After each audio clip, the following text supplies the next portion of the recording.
Ukraine روس بحران میں اسلامی ممالک کس کے ساتھ کھڑے ہیں؟ یوکرین کی لگ بھگ 4.5 کروڑ آبادی کا فقط 1 سے 2% مسلمان ہیں اور یہاں کی آبادی کی اکثریت مسیح ہے۔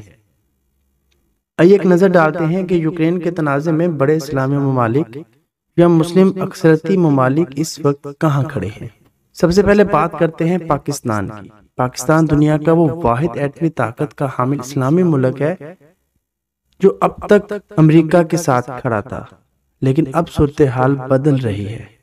دلچسپ بات یہ ہے کہ جمعرات کی صبح جب روسی صدر پوٹن نے اپنی افواج کو یوکرین پر حملہ کرنے کا حکم دیا تھا، اس وقت پاکستانی وزیر اعظم عمران خان روس میں ہی موجود تھے۔ عمران خان پہلے سے طے شدہ 2 روزہ دورے پر روس میں موجود تھے، لیکن اہم بات یہ ہوئی کہ عمران خان کی موجودگی میں ہی روس اور یوکرین کی جنگ کا آغاز ہوا۔ سوشل میڈیا پر کئی تجزیہ کاروں کا کہنا ہے کہ عمران خان نے دورے کے لیے غلط وقت کا انتخاب کیا۔ چند سیاسی اور خارجہ امور کے تجزیہ کاروں کا یہ بھی دعویٰ ہے کہ اس دورے کے لیے منتخب کردہ وقت عالمی طاقتوں کو یہ پیغام دے سکتا ہے کہ یوکرین بحران میں پاکستان امریکہ کی قیادت میں مغربی ممالک کے اتحاد کے ساتھ نہیں بلکہ روس کے ساتھ کھڑا ہے۔ نظر بھی یہی آتا ہے کیونکہ چائنا پاکستان کے بہت قریب ہے اور چائنا بھی اس وقت روس کے ساتھ کھڑا ہے۔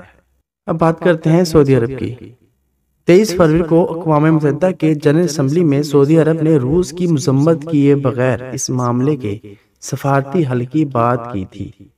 سعودی عرب نے دونوں فریقوں سے فوجی کشیدگی کم کرنے کی اپیل کی۔ یوکرین کے بحران کی وجہ سے گیس کی قیمت گزشتہ 7 برسوں میں بلند ترین سطح پر پہنچ گئی ہے، لیکن گیس کی نہیں بلکہ تیل کی مصنوعات بھی اپنی بلند ترین سطح پر پہنچ چکی ہیں۔ یاد رہے کہ امریکہ اور سعودی عرب کے تعلقات اب پہلے جیسے نہیں رہے۔ اس کا اشارہ اس ماہ بھی دیا گیا جب امریکی صدر جو بائیڈن نے سعودی عرب پر تیل کی پیداوار بڑھانے پر زور دیا۔ اگر سعودی عرب یہ کام کرتا تو اس سے نہ صرف مہنگائی اور گیس کی قیمتیں کم کرنے میں مدد ملتی بلکہ روس کے معاملات کو بھی کنٹرول ہوتا۔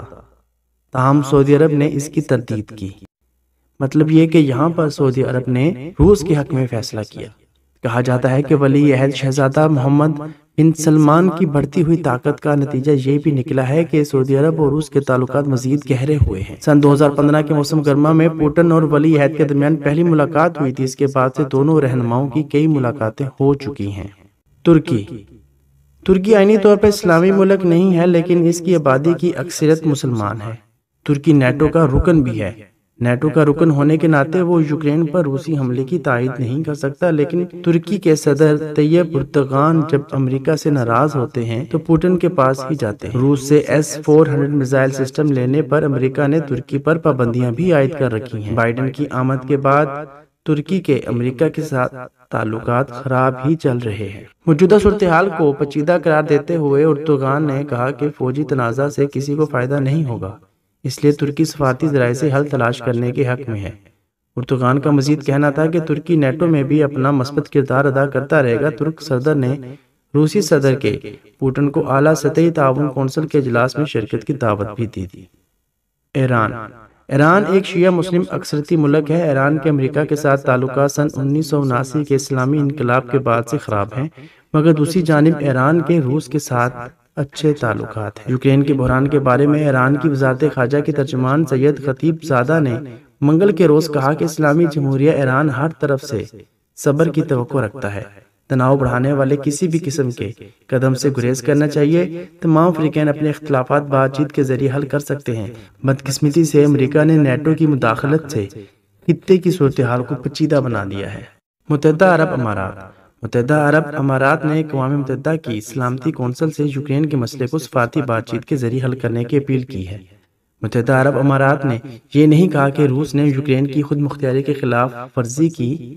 متحدہ عرب امارات کی سرکاری خبر رساں ایجنسی ویم کے مطابق روس اور متحدہ عرب امارات کے وزیر خارجہ نے بدھ کو فون پر بات کی اور اپنے تعلقات کو مزید مضبوط بنانے کی ضرورت پر زور دیا۔ دونوں ممالک کے وزرائے خارجہ کے درمیان تعلقات کو مضبوط بنانے کی بات یوکرین کے بحران کے دوران ہوئی۔